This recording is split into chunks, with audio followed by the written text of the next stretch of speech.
सलीम साहब और जावेद साहब ने इसकी कहानी लिखी थी। मैं उनके साथ जंजीर में काम कर चुका था और वो हाल ही में रिलीज़ हुई थी।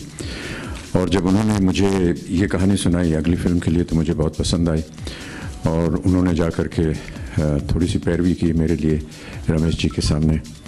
और इस तरह से फिर मेरी फ़िल्म को उन्होंने दिखाया। रमेश जी शायद इतने वाकिफ़ नहीं थे मेरे काम से और सलीम जावेद साहब ने उनको फ़िल्म दिखाई और उसके देखने के बाद फिर ये उन्होंने सोचा मैं निर्णय लेता हूँ।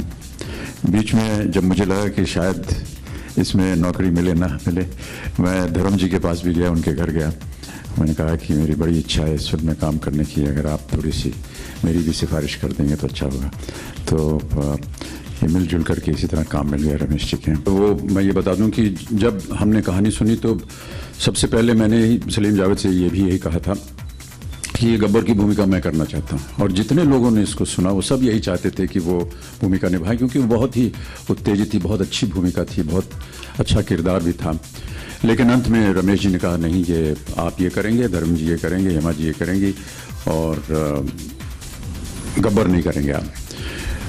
अमजद खान साहब आए सेट पे और ये इनकी जो रिकमेंडेशन थी ये सलीम साहब ने की थी और जावेद साहब ने की थी, क्योंकि उन्होंने उनको स्टेज पे काम करते देखा था, उनका काम देखा था, परिचित थे वो उनके काम से और उनको सजेस्ट किया। मेरी तो उनकी अमजद साहब से दोस्ती पहले दिन से ही हुई। मैंने कभी ऐसा नहीं सोचा कि ये ठीक काम नहीं कर पाएंगे या ये ठीक नहीं है।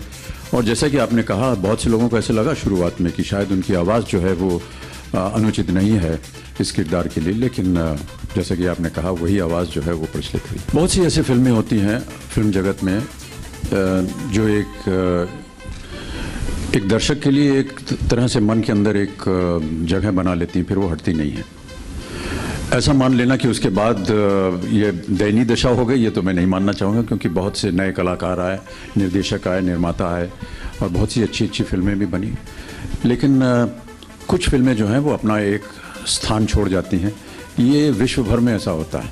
आज भी अगर हम हॉलीवुड की बात करेंगे तो आपको गॉडफादर की याद आएगी या आपको गॉन विद द विंड की बात आएगी, क्योंकि ये एक लैंडमार्क फिल्में थी। और चाहे कितने भी आप दशक गुजर जाएं, कितनी भी पीढ़ियां पार हो जाएं, लेकिन ये दो तीन चीज़ें हैं जो हमेशा हमारी यादगार फिल्में बनी रहती हैं। देखिए, मैं आपको बताऊं, लेखक जो होता है ना वो बहुत, उसकी भूमिका बहुत प्रथम होती है। और क्योंकि लेखक न केवल लेखक होता है, एक कलाकार भी होता है, वो एक्टर भी होता है वो। क्योंकि अगर वो उसे एक्टिंग नहीं मालूम होगी तो वो उस तरह से वाकई नहीं लिख पाएगा। तो सलीम साहब और जावेद साहब एक्चुअली एक्टर्स भी हैं, राइटर्स भी हैं। एक्टिंग अगर उनको आई तो वो सोचेंगे कि किस तरह से ये परफॉर्म करेगा, ये किस तरह से ये इसको निभाएगा, तो उसी तरह से वो डायलॉग लिखेंगे। तो इसलिए जो भी कलाकार उनके जो संवाद है उनको बोलेगा, उसके लिए एकदम आसान हो जाता है, क्योंकि संवाद जो है वो इसी दृष्टिकोण से लिखा गया है कि ये एक कलाकार जो है ये निभाएगा। तो कलाकार वो खुद हैं, उन्होंने, मैं तो समझता हूँ 90% काम खुद ही कर दिया लिख करके। तो हमको तो सब केवल वो वाक्य बोलने हैं और कुछ नहीं। अमित जी कोई भी बोलता उन्हें तो भी वो प्रचलित नहीं, हमको कभी ऐसा एहसास नहीं हुआ। ये हम जानते थे कि जितना इसमें परिश्रम किया जा रहा है वो उसका फल आना चाहिए। और क्योंकि आपने ये पूछा है तो अचानक मुझे याद आया, और क्योंकि हम अमजद भाई की बात कर रहे थे, मेरा ख्याल है कि एक सीक्वेंस में जहां हम एक्शन कर रहे थे वो ब्रिज के ऊपर, अमजद भाई और मैं, और कुछ एक्शन हुआ और कुछ अच्छा सा हुआ एक्शन। कोई गिर गया, कोई फट गया, कोई बम फट गया, ये हो गया। तो मुझे आज भी याद है अमजद भाई ने कहा था, शॉटी यार क्या फिल्म बन रही है यार ये। So somewhere I think that he may have had some kind of a idea that this film is going to be big. एक बड़ा भयंकर शॉट था उसमें, वो जो साथ की जो ट्रॉली चलती थी उसके साथ जुड़ना। तो वो ट्रॉली जो थी वो रमेश जी ने एक कैमरा वैन में उसको बांध दिया था और उसी के पीछे कैमरा जो था वो कैमरा वैन में था और उसके सामने ये वो छोटी ट्रॉली थी, साइड कार जिसको बोलते हैं, और मैं फटफटिया चला रहा था। तो और आना था बहुत दूर से,